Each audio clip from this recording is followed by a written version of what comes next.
Енем бізді ажыратқанда не ұтты, ата-анасыз өскен алматылық келіншек енесінің кемсітетінін айтты. Сәлем достар, сіздермен бірге өмір айнасы. Каналыма тіркеліп лайк басуды ұмытпаңыздар. Тойдан кейін енемді танымай қалды. Кейіпкері Нұриланың енесінің ерсі қылықтарын түгелімен оқып шықтым.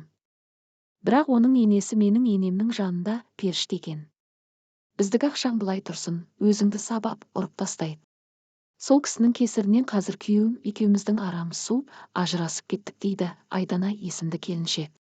Айтуынша жастайынан жетім өсіп, нағашы әпкесінің тәрбиесінде өскен қызды енесі де түртпектеп сыйдырмапты. Болған жағдайды Эрнер тілшісіне әңгімелеп берді. Анамның бейнесін тек суреттен көріп өскен қызбын. 4 жасыма толар-толмас көлік апатынан қаза тапқан екен. Ал әкем анамның аяғы ауырлап қалғанын білген күні қарасын батырып қашып кеткен. Босанып баламды өзім бағам деп анам марқұм ата-анасын ұятқа қалдырса да, мені өмірге әкелген көрінеді.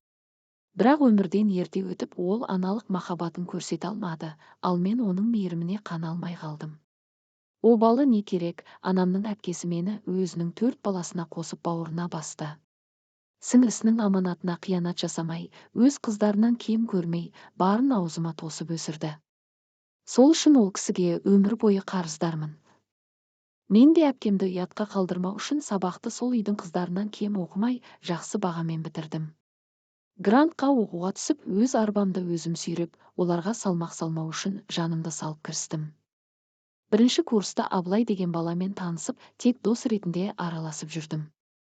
Ол 1 жыл бойы соңымнан қалмай, сүйетінін айтып қоймады. Оның ұсынысына тек 3-ші курсқа қадам басқанда жауап бердім. Сөйтіп ол менің диплом алғанымды күтіп сол жылы күзде анасымен таныстырды. Оның анасына, әпкелеріне, жалпы қыз баласына деген қамқорлығы, мейірімі мені баурап алды.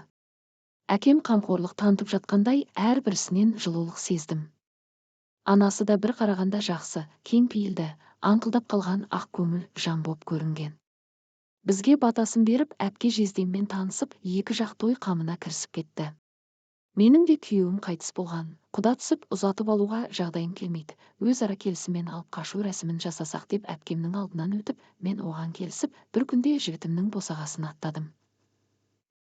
Бір апта ішінде кішігірім той жасап, басқа қаладан келген енемнің бауырлары үйде біраз күн қонақ боп, аунап-қунап жатты. Олар кетісімен енемді танымай қалдым. Біреу алмастырып қойғандай, тұр, мына жерді жинап таста деп бұйырады.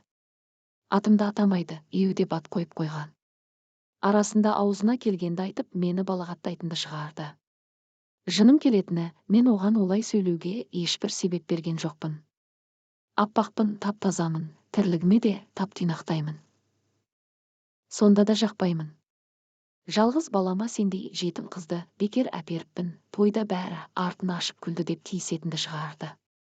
Сонда да үндемеймін. Өмірімде біреумен сөзге келіп ұрысып көрмеген адамы. Үлкен кісі ғой, уақыт өте маған үйренісіп кетер деп шайымды уақытылы демдеп, тамағымды алдына тосып жүрдім.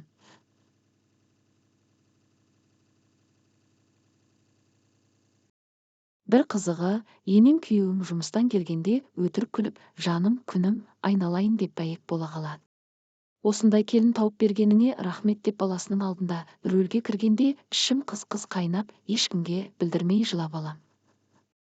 Күйеуім ештеңеден хабарсыз, бақыттан басы айналып жүрді.